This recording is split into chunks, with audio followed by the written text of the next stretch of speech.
Satisfação conversar mais um programa Gente que Fala. Eu sou Liliane Ventura. Estamos simultaneamente pela Rádio Trianon 740 AM de São Paulo, Rádio Universal 810 AM de Santos, Alô TV Guarulhos, Canal 3 da NET, tvetica.com.br e a gloriosa tvexito.com.br, onde você acompanha ao vivo por todos esses canais aí mencionados e ainda participa, gente, através do telefone do ouvinte. Pega papel, caneta aí, porque você já vai anotar. E também do nosso chat, porque o chat é assim, você preenche ali no www.tvexito.com.br e tem ao lado um campo onde você preenche e vem participar conosco, tá?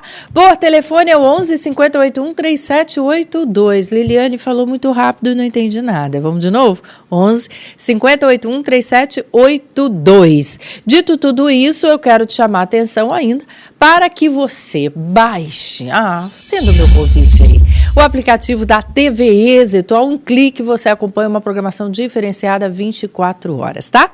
Hoje o programa todo sobre saúde, imperdível, a começar pelos nossos convidados ilustres e queridos, a advogada Gabriela Guerra. Ela que é especialista em direito à saúde do consumidor. Tudo bem, doutora Gabriela? Obrigada, Liliane, por esse convite. É um prazer sempre estar participando do programa aqui. A doutora Gabriela está mais baixa do que eu, né? Vamos dar uma olhadinha direitinho nas cadeirinhas? Vamos? Está bem baixinho, ó. Vamos aumentar a cadeira da doutora Gabriela. Também comigo o cirurgião dentista Luiz Otávio Benatti, especialista em periodontia e implantodontia. Como vai, doutor? Tudo bem? Boa tarde, tudo bem? Obrigado pelo convite e é um prazer estar aqui. Muito bom. Receber também a nutricionista Luciana Copini. Tudo bem, Luciana? Tudo bem, também boa tarde. E obrigada também por participar hoje desse encontro. A professora coordenadora aquática Marineia Aparecida Ferreira. Como vai? Boa tarde, tudo bem? É um prazer estar aqui com vocês. Olha aí, gente, de novo repetindo o telefone do ouvinte, que é o 11 50 81 3782. 11 50 81 3782 e pelo chat da TV Êxito que você liga e participa aqui conosco. E é um prazer, ouvir aí suas considerações sobre tudo que iremos falar e outras também que você pode fazer a sua pergunta. Afinal de contas, estamos aqui à disposição do tempo deles, né? Uma nutricionista, uma advogada. Então, vamos fazer uso da melhor maneira possível. Olha, eu começo dizendo que os implantes revolucionaram a odontologia e aposentaram as dentaduras. Com a evolução da indústria, até hoje implantes dentários de excelente qualidade, com vários formatos, tamanhos e superfícies que possibilitam a escolha do modelo mais adequado para cada paciente. Isso fez também com que seu custo tivesse uma sensível redução, ficando cada vez mais acessível a toda a sociedade. Toda e qualquer pessoa pode fazer implante, doutor? Olha, hoje a gente sabe que não há contraindicação para fazer o implante dentário. Porém, a gente respeita alguns critérios, né? Entre eles, por exemplo, um adolescente que está em fase de crescimento, ele não é indicado para fazer o implante dentário. Tanto é porque a fase de crescimento ósseo dele não está completa, então a posição que se coloca aquele implante naquele momento não vai ser a mesma depois da fase de crescimento dele. Tá? Então, a gente tem aí uma idade mínima que seria os 18 anos. Certo. E a máxima? A máxima não tem, tá? Inclusive, eu tenho um paciente que fez os implantes dentários com 97 anos. Né? Porém, é importante a gente salientar que a gente tem que adequar esse paciente, tá? Tanto na questão de saúde geral, como numa questão de saúde local, para estar intervindo e fazendo os implantes dentários. Muito bem. Quais são os tipos de rejeição que podem acontecer no meio do caminho aí, ou que situação o paciente pode enfrentar? Bom, ótima pergunta. Muito obrigado mesmo, por isso o doutor Fausto me dá emprego. Brincadeira. Mas, não, a sua pergunta foi muito boa, porque os pacientes, eles vêm à clínica e eles perguntam mesmo, eles têm essa dúvida. Se há rejeição. A gente sabe que não há rejeição. Tá? Só ocorre rejeição quando você faz um transplante de um órgão. Tá? E o titânio não é um órgão, ele é um material biocompatível. Tá. Então, o que pode ocorrer é, por falta de um planejamento e por falta de respeitar a técnica e por pouca capacitação profissional, você acaba tendo um prognóstico que não é tão satisfatório quanto se você tivesse com toda essa estrutura mais embasada, adequada. Então, só para relembrar, não há rejeição, tá? Há, sim, um planejamento inadequado, né? E o índice de sucesso do implante, quando bem executado, chega a 98%. Tá? Um número razoável. Um número razoável. Por alto, isso, né? que o tratamento com implante dentário revolucionou mesmo uma boa parte da odontologia hoje. Algumas pessoas se queixam de uma sensibilidade a uma acidez pós-implante. Eu já ouvi falar isso. O senhor já ouviu falar? Na boca? Já. Gosto de metal, enfim, uma acidez. Isso pode ocorrer? Então, em razão do implante? Não, em razão do implante não. A gente não tem nenhum dado científico que comprove isso daí.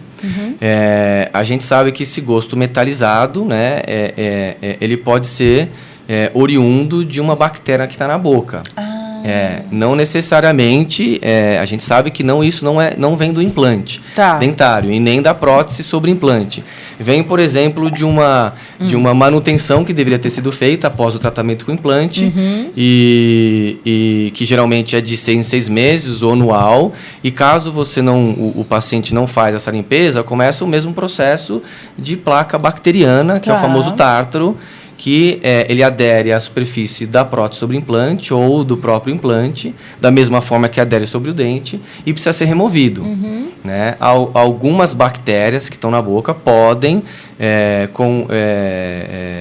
somar, pode ser coadjuvante para esse gosto metálico, mas não é do implante. Perfeito. Tá. Mas aí a olho nu é possível ser detectado? Essa placa bacteriana, sim. Ela tem fases, né? Ela começa na fase inicial, que a gente chama isso de matéria alba, que ela vai aderir no primeiro momento, mas ela não consolida. Tá? Então, é a fase que com a escovação você consegue ser mais efetivo. Tá. Depois dessa fase, ela começa a se consolidar. Né? E aí ela já forma as placas bacterianas. Nesse momento, é interessante você estar fazendo a manutenção, a limpeza rotineira para você poder remover essa placa bacteriana. Muito bem, tá gostando? Então, não perca a chance de conversar também com ele, que está aqui conosco, o Dr. Luiz Otávio Benatti, especialista em periodontia e implantodontia, tá? Agora vamos falar de obesidade, hein? Dados da Organização Mundial de Saúde indicam que pelo menos 30% da população mundial está acima do peso. E, segundo especialistas, é importante que a pessoa com sobrepeso procure se alimentar melhor.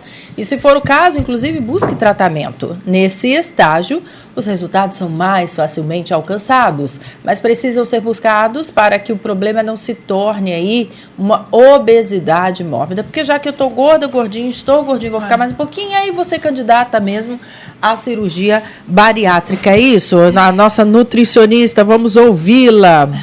Infelizmente tem algumas pessoas que pensam isso, né? Querem ir para o lado mais fácil, de repente, que seria engordar para chegar numa cirurgia. E o ideal mesmo é você tentar diminuir esse excesso de peso nessa fase inicial. Né? O problema é detectar isso. Quanto que é sobrepeso? Sobrepeso são mais 10 quilos? São mais 15 quilos isso da depende. Pessoa? O que a gente usa muito é o índice de massa corpórea, que é o IMC, para classificar o sobrepeso e obesidade. Então, o IMC é o peso dividido pela estatura ao quadrado. E quando esse valor estiver acima de 25, então é uma pessoa com sobrepeso. De 25 até 29,9 é o sobrepeso. Aquele ali é um magrinho barrigudo. Então. Né? Exatamente. Não, por que eu estou falando assim, dessa maneira jocosa? Primeiro, porque não está aparecendo o rosto dele. Segundo, porque essa situação é de sobrepeso, obesidade mórbida, né? Quem está nos acompanhando pela TV Ética, TV Êxito, pela TV Guarulhos, está acompanhando por imagens e pela internet, né? É dizer o seguinte, que a pessoa fala, não, eu tenho uma gordura localizada, mas eu não sou gordo. E essa, às vezes, é a mais prejudicial. Então, não é só a medida do IMC, não é só o peso em relação à sua estatura, o excesso, mas também algumas medidas como a circunferência abdominal, como visto naquela imagem. Tem pessoas de peso adequado, IMC adequado, porém, a medida da circunferência abdominal muito aumentado, e isso já é um indicador de risco cardiovascular. Luciana, aqui, ó, pergunta vem do Jair, lá do Butantã, pelo nosso chat da tvexito.com.br. Já há comprovação científica de que os alimentos transgênicos são nocivos à saúde? Tem se falado de alguns alimentos, como, por exemplo, a soja, né, que é o alimento mais transgênico que a gente tem. e que pode ter alguns riscos a longo prazo do uso. Então, uma alimentação mais saudável. Mas a soja não estava entre os alimentos saudáveis, você vê, né? Eu me sinto um ratinho sendo observado, porque eu já tenho alguns poucos anos, e entrevisto há muitos anos. E não era raro passar por aqui, pessoas falavam, coma soja, insira soja na sua alimentação. Exatamente. E agora a gente se depara com uma situação como essa. Porque ocorreram várias modificações dessa soja, desse grão, e que hoje, para você ter uma grande produção, ela se tornou uma soja transgênica. Foi turbinada. Exatamente. E, vulgarmente falando. Né? E não só ela, né? A gente também tem outros ingredientes aí acrescentados na indústria alimentícia que também são bastante nocivos. Também já passou conosco aqui um nutrólogo que ele disse que essa febre que está dos grãos aí, que todo mundo quer comer grão toda hora, parece passarinho, né? Nós estamos mudando aí um pouquinho. Também não faz bem ao nosso organismo, porque nós estamos fazendo sem peso e medida. Nós estamos exagerando. O excesso, né? Claro que vai fazer mal também. Então, não há necessidade de você misturar o grão que está na moda, né? Então, uma hora é a chia, uma hora é a linhaça, uma hora é a quinoa. Isso. Não há necessidade de fazer toda essa mistura. Tem que ver o que realmente essa pessoa precisa, o que ela gosta. Olha, eu faço quinoa com linhaça, faço tapioca com chia. Adoro. Tudo que me mandam fazer desses grãos eu faço. Mas bem verdade que você está bem bonitinho. Obrigada, são seus olhos. Vamos ver o resultado. O resultado indica que você está ótima. Mas tem gente que mistura tudo numa única refeição. De repente você está fracionando também, né? Não, e a porção e a quantidade também. Porque o organismo não reconhece. Acho que tudo em excesso é ruim, né? Tudo em excesso vai fazer mal. Inclusive a farinha branca. E de repente você começa a ingerir tanto desses grãos que você deixa de ingerir proteína, por exemplo. Exato. Né? Porque não cabe, isso dá muita saciedade. E então, segundo ele ainda, a gente faz uma inflamação no organismo. A gente inflama os organismos, estou falando de grande quantidade, né, gente? Vocês estão entendendo. E se você estiver usando muitos refinados, como você falou da farinha branca, o açúcar refinado, então tudo isso pode desencadear esse processo de inflamação e o aparecimento do sobrepeso, obesidade e as comorbidades. Né? Mas ainda, nós estamos aqui, para você que está chegando agora, conversando com a nutricionista Luciana Copini.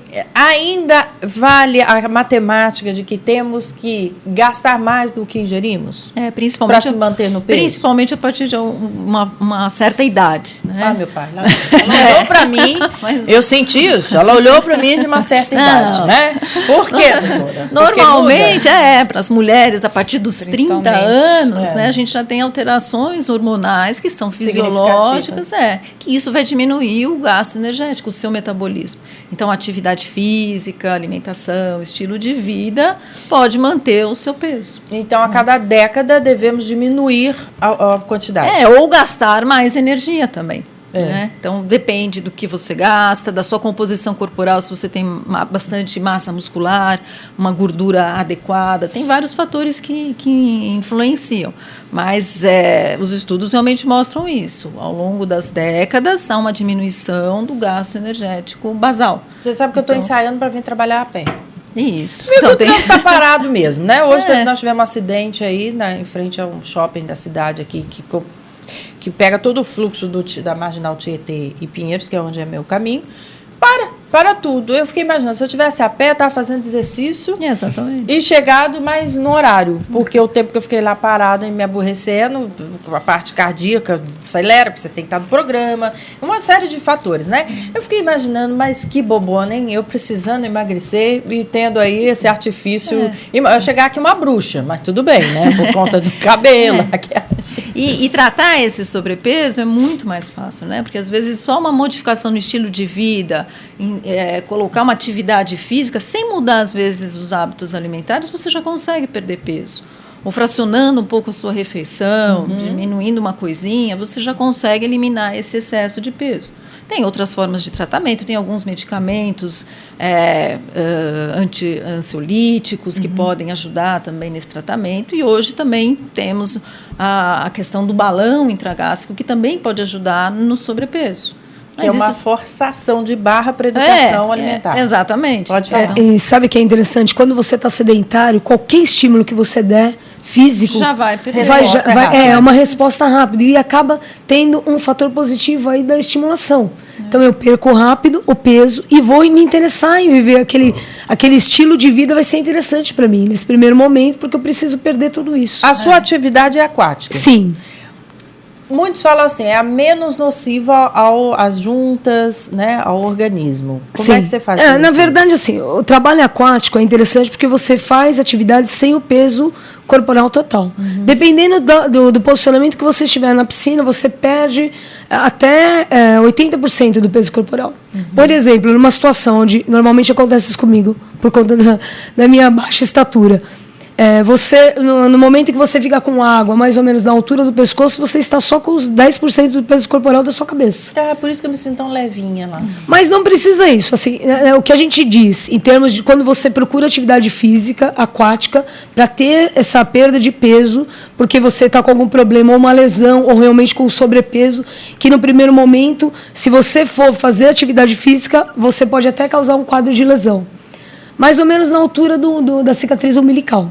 Você já perde... Que é o inverso da outra modalidade de ginástica, que usa todo o peso corporal, ou o próprio peso corporal, que é meu pai, que você faz com todo o corpo, com aqueles aparelhos... Pilates, não é? Sim. É inverso. Na verdade, assim, o Pilates é um tipo de trabalho onde você vai trabalhar com a sobrecarga de força e, ao mesmo tempo, flexibilidade. A ideia do Pilates é uma ação conjunta. Então, o Pilates ele não acredita, como na musculação, que você tem trabalhos específicos e isolados. O Pilates trabalha o corpo como um todo. E você, com isso, consegue um equilíbrio maior. A proposta da água é trabalhar com as propriedades físicas da água. Então, eu estava discutindo isso. As pessoas, às vezes, dizem, mas hidro não emagrece. Emagrece quando você trabalha de forma correta. E fecha a boca, né? E fecha a boca. Como emagrece. Não é o Pilates que emagrece, não é a musculação que emagrece. O que emagrece é a dieta conjunta com a atividade física. Mas tem uma dúvida. Quando fala assim, quer ver? A musculação, mesmo quando depois de realizada, o corpo perde caloria porque ele continua consumindo caloria e trabalhando. Acontece no aquático também? Então, no aquático ele é um trabalho aeróbio. Então, são sistemas diferenciados.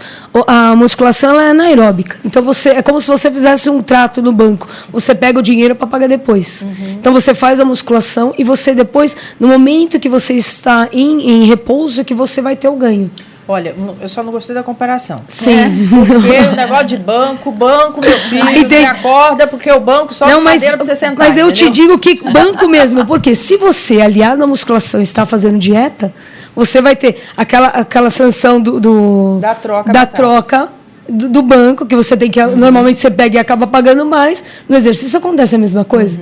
Só musculação, você vai ter um resultado. Aliado a uma dieta, ou como a doutora falou, você diminuir, né, o que você consome, você vai ter um ganho maior. Muito bem, depois eu quero ouvir dos benefícios da tapioca. Porque virou uma febre, né? Eu, particularmente, adoro, mas já adorava antes da febre. Aí depois, quando disse assim, vai ter ainda benefício para a dieta, eu fechei, tô em casa. A troca do pão pela tapioca. Né? Tô em casa, mas não é farinha branca? A tapioca? Mas é de mandioca, não é refinado. Né? E tem dá uma saciedade. Você come aquilo, você fica super satisfeito. Mas também não é verdade que essa tapioca que a gente compra no supermercado, que já vem prontinha, né? Só para você não precisa nem peneirar. Vai lá e põe. Ela também não recebe um tratamento diferenciado da tapioca originalmente? O ideal é você buscar uma tapioca original. Para preservar mais as fibras solúveis. Então, essa fibra solúvel é que te dá muita saciedade e você acaba comendo menos. Além de ser um alimento mais natural do que você consumir um pão branco. Eu não sei por que o doutor Luiz Otávio não entrou na conversa. Não sei se é porque ele está magro, porque ele faz exercício, porque ele está em dia e feliz com a vida dele, hein, doutor Luiz? Olha, eu vou pegar o gancho aí que vocês estavam falando, que eu acho bem interessante. Um dos motivos, se não o principal motivo pelo qual os implantes dentários foi desenvolvido foi porque teve, na época, pacientes, como hoje ainda tem, países muito não desenvolvidos ainda, que a gente considera de pacientes inválidos orais. O que significa isso? São pacientes que usam dentaduras, né? Eles já perderam todos os dentes. A dentadura é um excelente tratamento, tem a sua indicação. Agora, com a evolução dos implantes, a parte nutricional do paciente também mudou um pouquinho. Porque aquele paciente que fazia uso dessas dentaduras, eles geralmente, na grande maioria deles, faziam uso de uma dieta mais líquida e pastosa, né? Então, com esses implantes e com as próteses sobre implantes, ele tem a oportunidade de estar, por exemplo, comendo uma carne mais fibrosa, comidas que têm mais consistência, e com isso, evidentemente, tendo uma nutrição um pouco mais equilibrada nesse sentido, né? Então, a gente via pacientes, em algumas pesquisas, que depois de uma certa idade que entravam com as suas dentaduras, eles ficavam um pouco subnutridos, ficavam mais magrinhos. Agora, com o advento da parte do implante, isso mudou um pouquinho. Você vê que essa geração é uma geração que se sente mais segura de ir numa festa, né?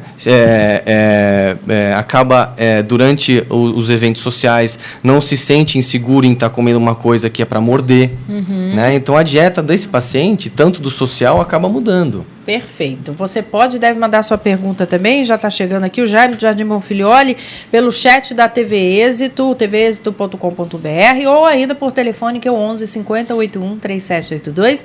Nós estamos ao vivo agora de 12h a 1h, tá? Diz assim, a ingestão em excesso do flúor que está na água tratada servida à população pode ser prejudicial à saúde dental, doutor? Olha, pelos níveis que a gente tem aí de concentração no flúor, que tem um órgão que regulariza isso, eu acho difícil a gente ter aí o que a gente chama de fluorose, que é o excesso de flúor, né? A Sabesp, que faz essa parte de regulação, elas têm toda a composição e a concentração de flúor que vai na água. Então, eu acho muito difícil a gente ter um caso de fluorose, né, excesso de flúor, devido à ingestão de água. Tá, perfeito. Até porque o povo bebe pouca água, né? Aliás, vamos beber mais água, gente. Não, mas assim, doutor, por exemplo, eu tenho uma dúvida. Às vezes, um creme dental tem flúor. Às vezes, o enxaguante bucal também tem flúor. E às vezes eu me pego nisso. Será que eu vou comprar algo que não tenha tanto flúor? Porque eu já estou tendo esse contato com o flúor na própria água. Isso... Perfeito, ótima pergunta. O que acontece é o seguinte, nas pastas e nos enxaguatórios bucais, também tem um órgão que regulariza para saber a concentração de flúor. O que acontece quando a gente tem um excesso de flúor é por uma questão sistêmica. Então, a gente, ou por engolir a pasta, ou por engolir o enxaguante bucal, né? Isso acontece muito com criança, que depois que vem a dentição permanente, você começa a identificar aquelas manchinhas brancas nos dentes, né? Por muita ingestão. Então, vamos dizer assim, é uma fluorose por uma questão sistêmica. Agora, o que vai na pasta, o que vai no enxaguatório bucal, o que vai até, às vezes, em fio dental, isso é muito difícil você ter um excesso de flúor por uma questão tópica. Tá? A gente vai desenvolver a fluorose muito mais por uma questão sistêmica do que uma questão local. Muito bom, gente. Olha aí, com o aumento do número de obesos no mundo, a cirurgia bariátrica vem sendo aí, por muitos, a única solução, né, para muitos. Porque ela é um importante aliado no tratamento dos pacientes. Mas você sabia que pacientes com obesidade têm direito a ser submetidos à cirurgia bariátrica, mesmo nos casos que o IMC não atinja o determinado pela lei? Para isso, é preciso conhecer em quais casos isso é possível. É por isso que a gente sempre convida aqui a doutora Gabriela Guerra, que atua justamente nessa área de justiça com relação à saúde. E aí, doutora Gabriela? Como a doutora Luciana comentou, o IMC, que acaba sendo considerado obesidade, é a partir dos 35, né, doutora?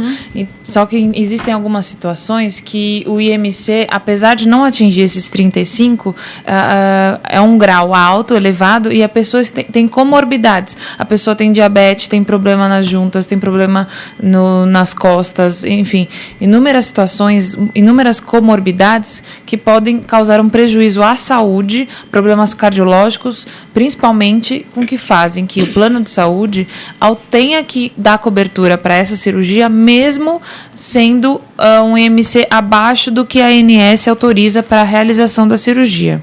Né? Isso é muito importante, eu gostaria de destacar, principalmente para essas pessoas que lutam contra a obesidade, que além das suas comorbidades, você não precisa cumprir, nos termos que a ANS determina, os 5 anos com o mesmo peso ou 2 anos tentando realizar um tratamento, se isso envolve um problema na sua saúde. Então, tem casos que a pessoa tem um problema cardiológico que ela não pode esperar os 2 anos que a ANS determina para que essa cirurgia seja coberta pelo plano.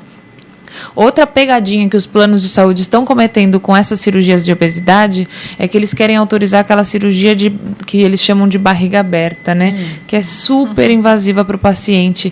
Hoje em dia já existem muitas cirurgias de videolaparoscopia, que são só 3 pininhos, 2 para as pinças e 1 para a câmera, que faz a pessoa se recupera muito mais rápido e, apesar da cirurgia ser mais cara, é muito mais barato para o plano em outros sentidos, que ela vai ficar menos tempo no hospital, vai precisar de menos enfermeiros fazendo curativos, enfim. E por que tem que brigar para se submeter a essa cirurgia, já que tem tantos benefícios? Pois é, primeiro porque a ANS ela fez essa determinação que eu entendo um pouco exagerada, que a pessoa tem que ter 5 anos do mesmo peso e tá 2 anos tentando reduzir. Então, é uma situação que uma pessoa que tem obesidade, que tem problema de... Não, é 5 anos e 2 anos, não somando 7. Mas é uma pessoa que tem problema de saúde, tem dificuldade de andar em razão da obesidade, que tem casos muito sérios. Eu tenho uma cliente que ela tinha 19 anos, o IMC dela era 51. Isso é altíssimo.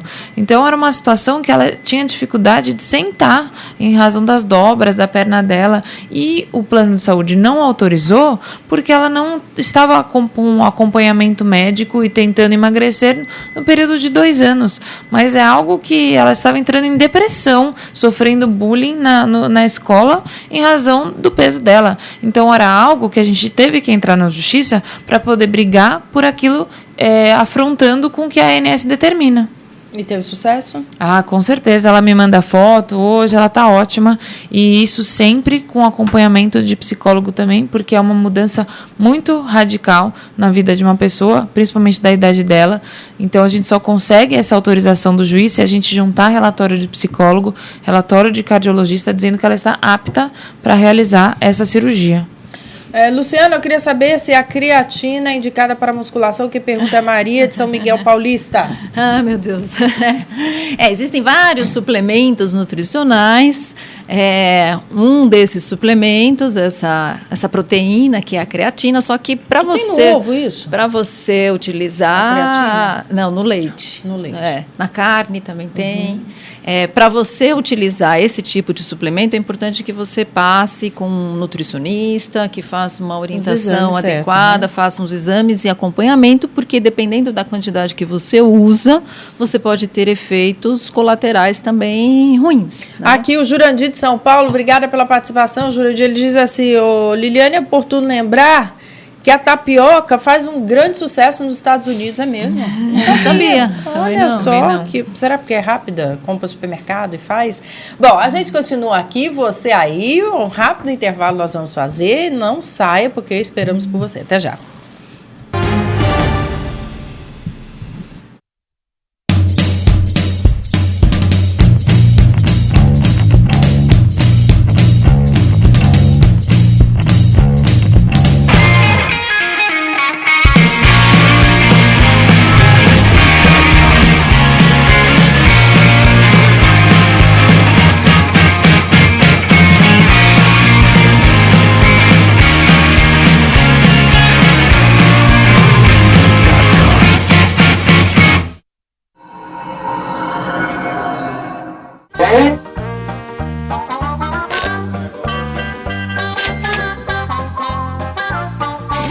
Os grandes nomes da música você encontra aqui na TV Êxito. Baú Musical, todas as quartas, às 8 da noite.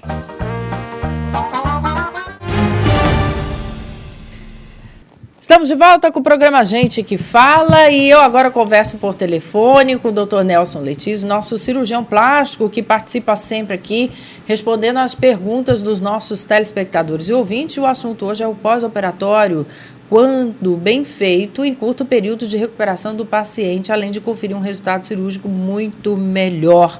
Muito bem, Dr. Nelson, cite aí alguns cuidados pós-cirurgia, tudo bem? Alô? Dr. Nelson Letizio na linha? Não? Daqui a pouquinho a gente recupera aqui o contato com ele e a gente segue com a pergunta aqui dos ouvintes e telespectadores. Diz assim, doutora Gabriela, a saúde privada, para sobreviver, tem que chegar a essa situação, tem que destruir a saúde pública? Falo isso como paciente contribuinte. Quanto custa 100 gramas de realismo? Diz o Cícero de Itapevi.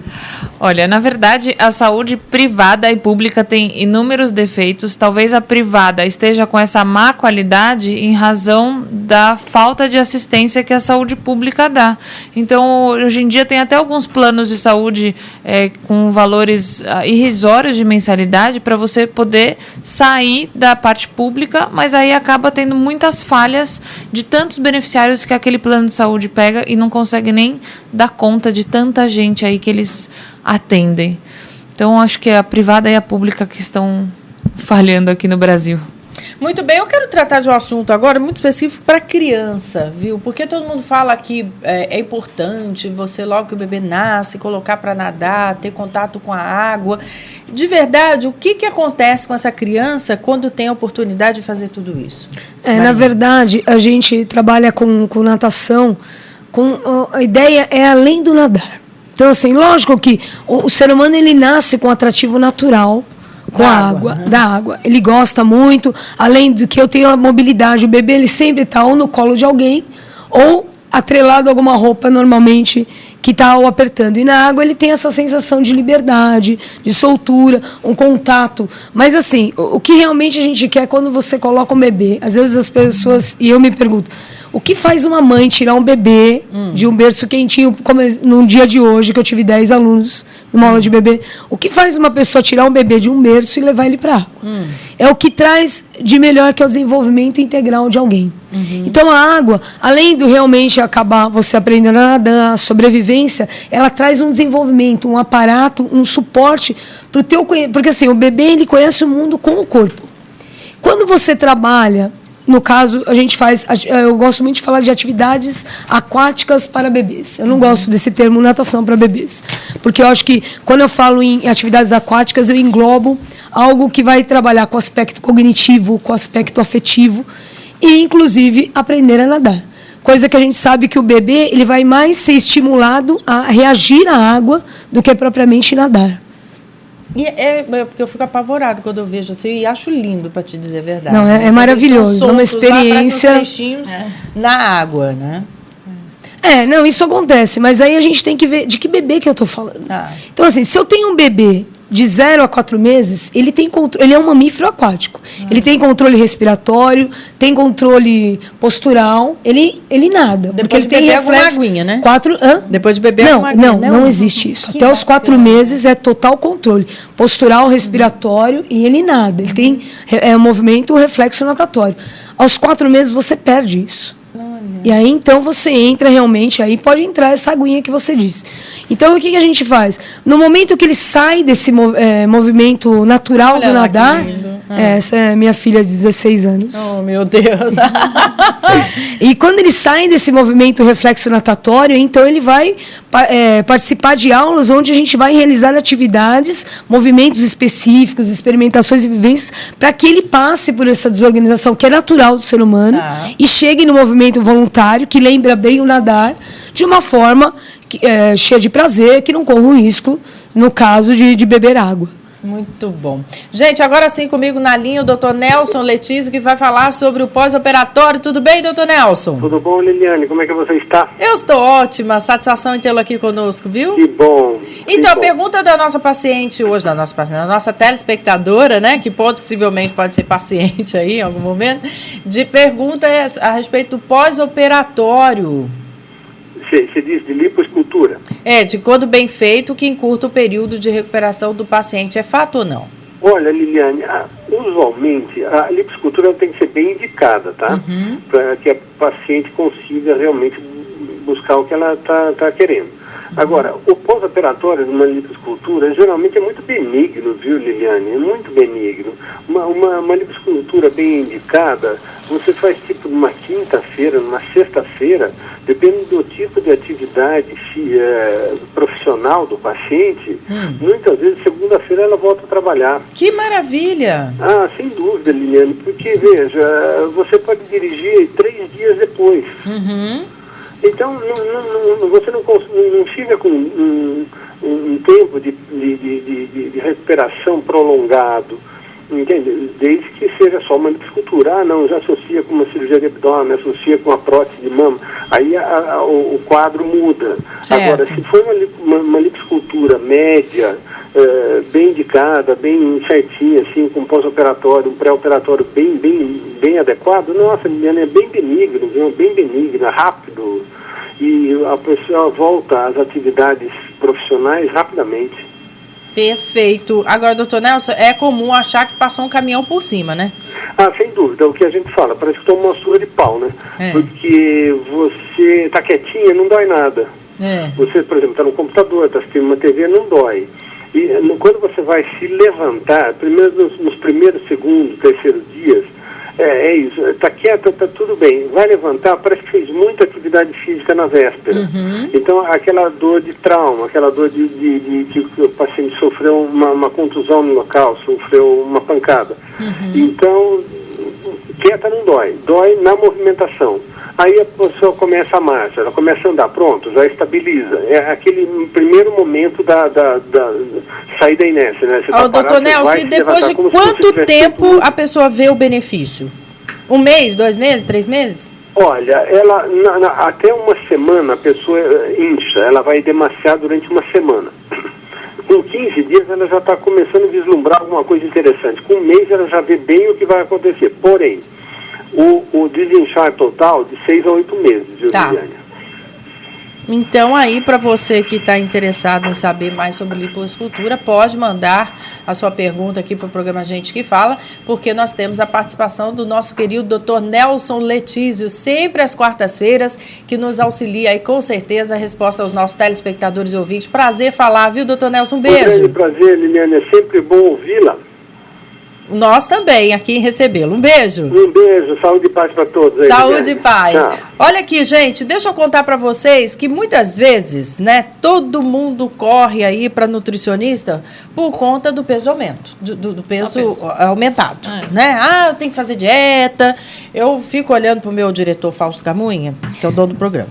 Ele olha para mim e eu fico olhando se ele ainda está me elogiando. Se ele parar de me elogiar, eu sei que a coisa ficou feia, né? Porque nós já dissemos aqui que a cada década a gente aumenta de peso. Ele me conhece há uns 30 anos já. Então, desde pensar, né, Fausto?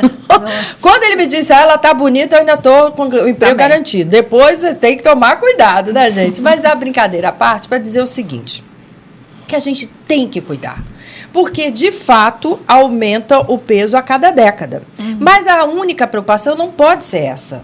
Tem que ser também com a saúde como um todo, gente, né? Então, a nutricionista, para quem acha que é só para buscar, para fazer dieta, está pensando errado.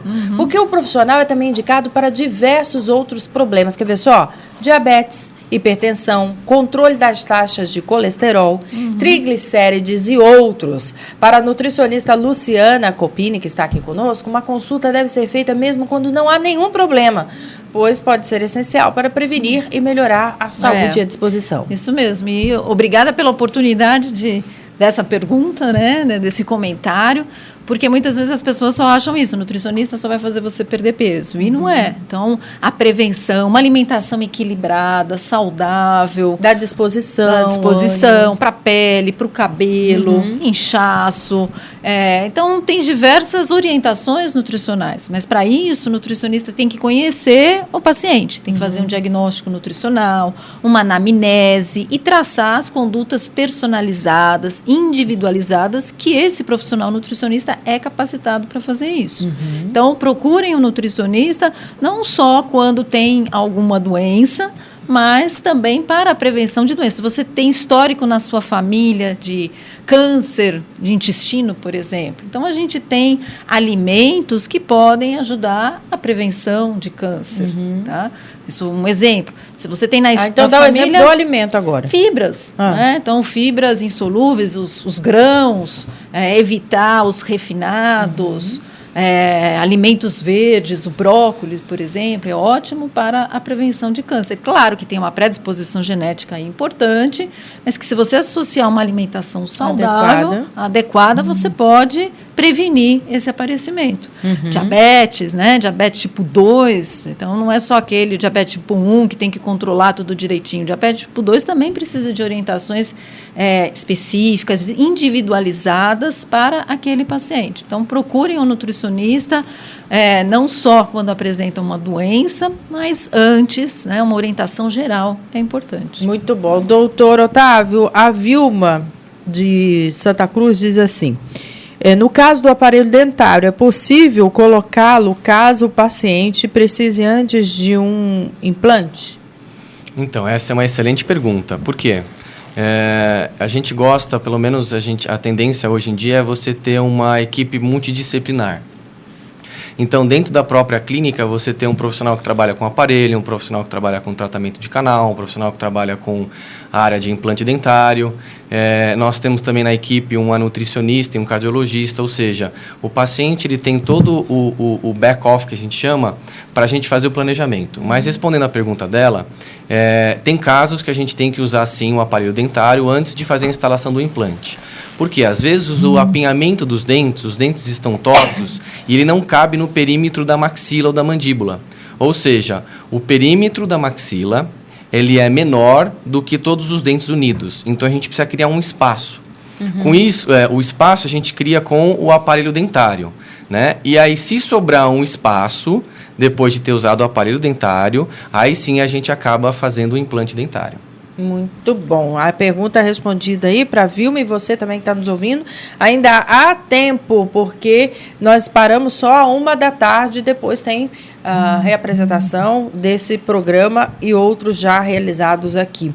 Olha, deixa eu seguir com a minha pauta, para que você entenda um pouquinho que a Organização Mundial de Saúde aprovou o uso do tratamento experimentais no combate ao ebola.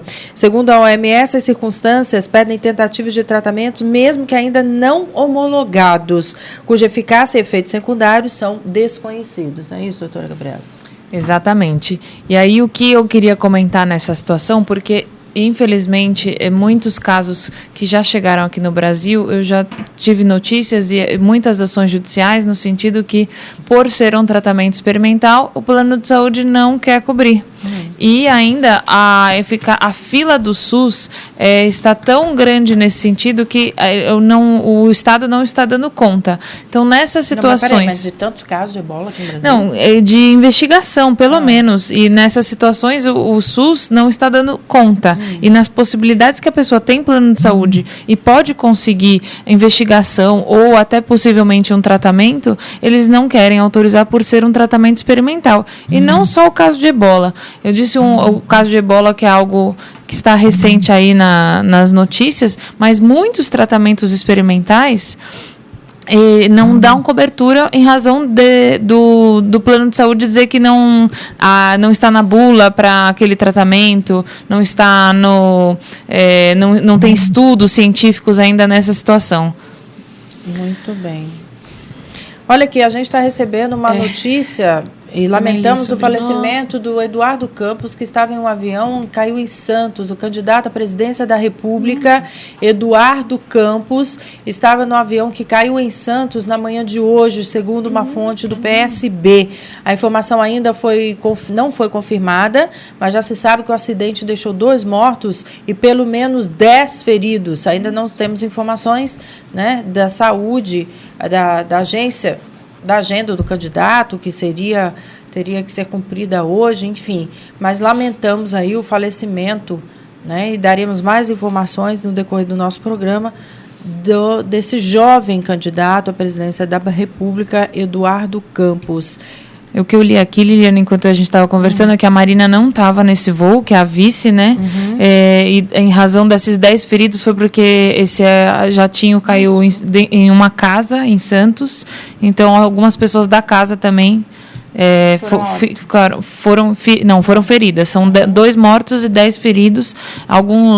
Umas notícias aqui na internet já confirmam que era o Eduardo Campos, sim, que foi um dos falecidos, mas não é oficial, né? Meu Deus, que coisa triste, nossa. Lamentável, né? Meu pai do céu. Eu estava falando aqui, até travei, fiquei sem fala. Nós também estamos aí estarrecidos com essa notícia. Ele que estava já em campanha, né? Inclusive percorrendo algumas emissoras, divulgando o seu trabalho. Um político renomado, um político, enfim, que estava se propondo aí a maior...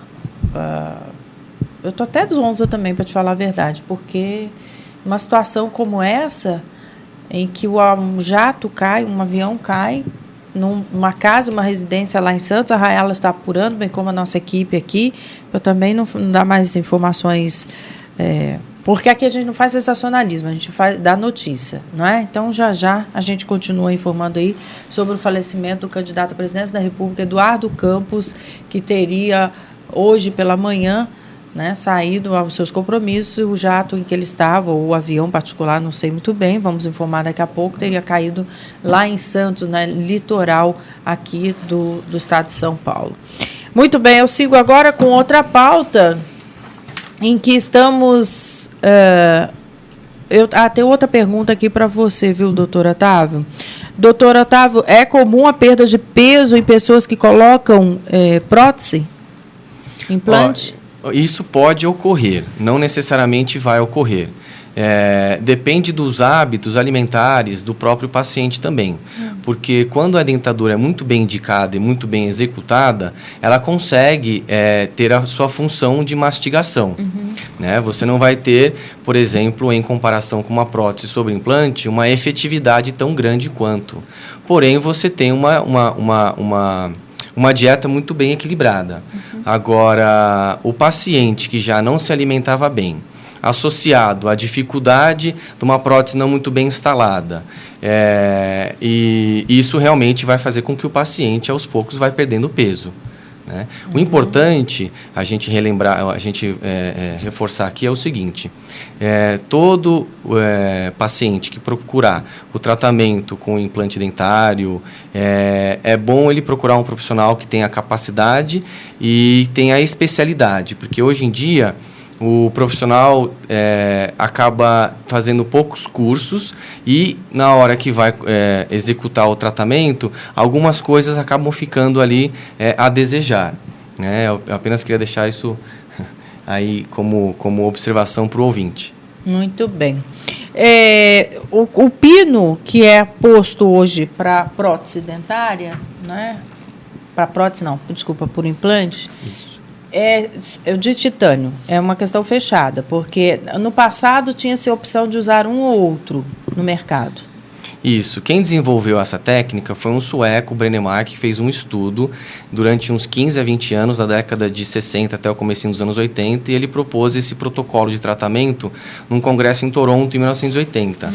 A base do metal de titânio que ele propôs no congresso, a base do metal é titânio.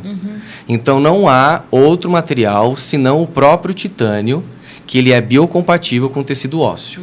Outro metal não é recomendável e não tem ainda pesquisa ou artigo suficiente para comprovar a sua eficiência e sua biocompatibilidade com o tecido. Muito bem. Doutora Gabriela Guerra, quais são os caminhos que devemos seguir, trilhar, para ter os benefícios salvaguardados pela Justiça em relação aos planos de saúde e as ações, né, os benefícios que temos junto a eles? Olha, é importante dizer já desde cara que a Constituição Federal garante a saúde para todo cidadão.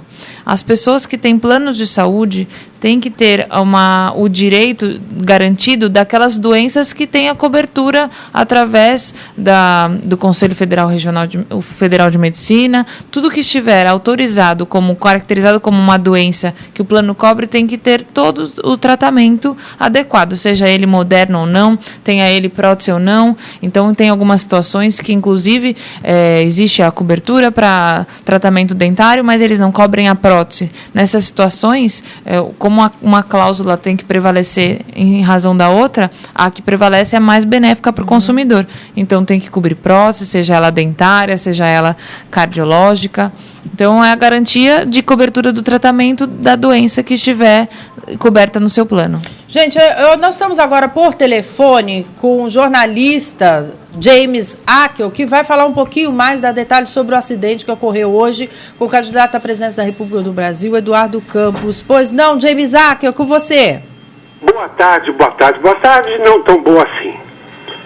O Eduardo Campos, ao que tudo indica, e não existe como não ter sido, realmente, além dele estar no avião, estava ele, a mulher e o filho recém-nascido.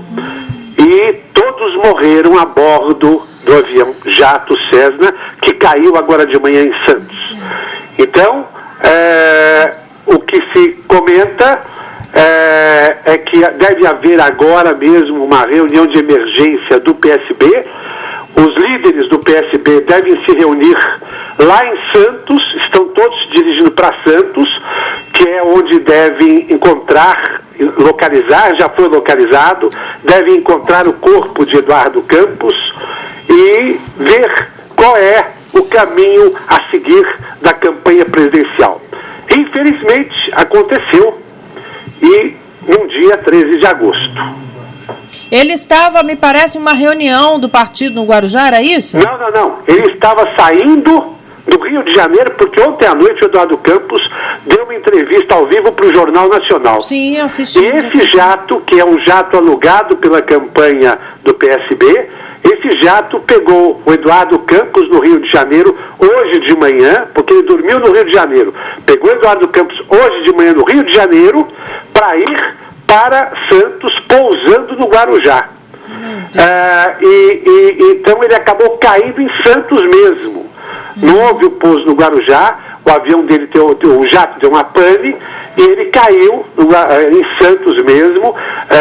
Parece que numa área residencial, né, James? As pessoas que estavam feridas eram pessoas das casas onde caiu o avião. O avião caiu em cima de meia dúzia de residências em Santos.